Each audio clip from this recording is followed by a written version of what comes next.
दूसरी बार 1.5 महीने में, 1 महीने में समझ लीजिए, दूसरी बार भारतीय जनता पार्टी को देश की जनता मजबूती से कुछ संदेश देना चाहती है। लोकसभा चुनाव में संदेश बहुत स्पष्ट था, हुजूर इस कदर भी न इतरा के चलिए। अब 1 महीना हो गया, लोगों ने देखा रवैया में कोई फर्क नहीं है, अभी भी वही ऐंठ, वही घमंड, वही अहंकार। फिर से एक संदेश दिया। उत्तराखंड में हम दोनों सीटें जीत गए, बद्रीनाथ की भी और मंगलोर की भी। हिमाचल में एक थोपा हुआ चुनाव, निर्दलीय 3 विधायकों से इस्तीफा लिया गया, उनसे इस्तीफा करवाया गया, हमारी सरकार को अस्थिर करने का प्रयास किया गया और जनता का पैसा एक थोपे हुए चुनाव पर बर्बाद करवाया गया। आप लोग उसको ऑपरेशन लोटस कहते हो, मैं उसको ऑपरेशन कीचड़ कहता हूं। ऑपरेशन वोटर्स सबसे बड़ा होता है, सबसे मजबूत जवाब देता है। हिमाचल में देहरा विधानसभा क्षेत्र में, नालागढ़ में हमें जीत हासिल हुई।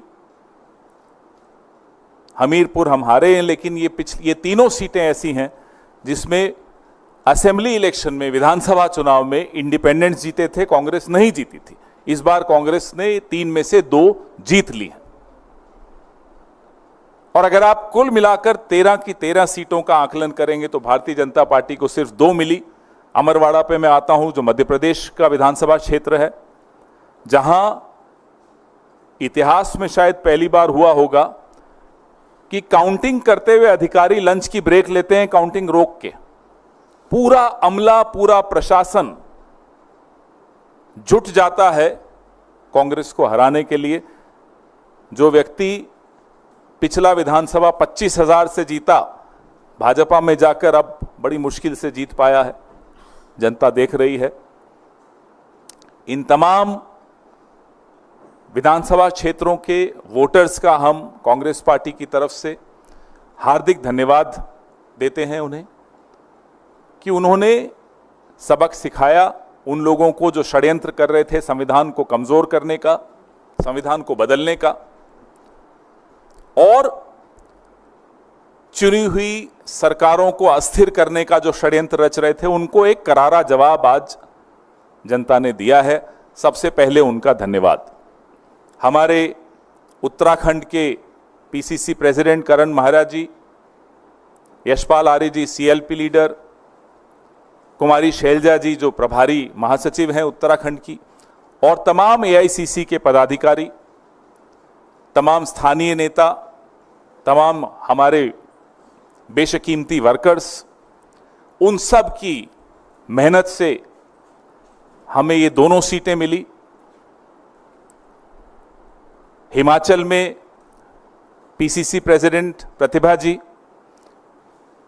हमारे सीएलपी लीडर सुखविंदर सिंह सुक्खू जी, हमारे प्रभारी महासचिव श्री राजीव शुक्ला जी और तमाम एआईसीसी के पदाधिकारी, वहाँ के स्थानीय नेता, हमारे वर्कर्स, उन सब ने मेहनत की, जी जोर से मेहनत की और ये नतीजे आपके सामने हैं।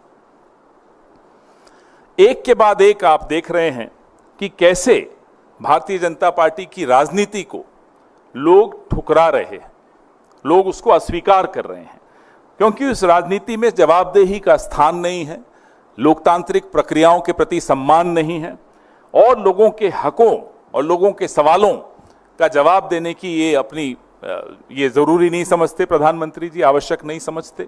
वो घमंड वो आपको इनकी राजनीति में दिखता है। मंगलोर का मैं उदाहरण देना चाहूंगा, खास तौर पे चुनाव के दिन वहां किस तरह का प्रयोग करने की कोशिश की वो आपके सामने है। कैसे मुस्लिम मतदाताओं को रोकने की पूरी कुचेष्टा की गई, उनका हक है वोट देना, वो उनको रोका गया।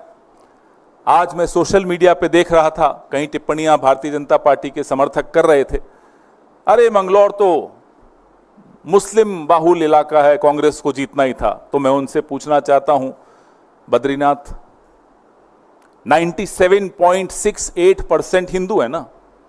बात हिंदू मुसलमान की नहीं है, बात है किस तरह की राजनीति आप इस देश पर थोपना चाहते हैं। वो ये देश स्वीकार नहीं करेगा। अयोध्या में जो हुआ आपने देखा, नासिक, रामेश्वरम, रामटेक, बद्रीनाथ, ऐसे तमाम ऐसे कई और मैं उदाहरण दे सकता हूं जहां इन्होंने एक तरह से ऐसी राजनीति करने की कोशिश की जिसमें लोगों की रोजमर्रा की जिंदगी से जुड़ी हुई कोई बात का स्थान नहीं था।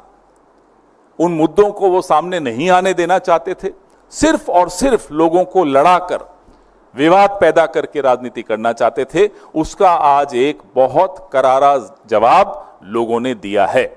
लेटेस्ट अपडेट के लिए हमारे चैनल न्यूज इंडिया फर्स्ट को लाइक, शेयर एंड सब्सक्राइब करें एंड यस, बेल आइकन को प्रेस करना ना भूलें।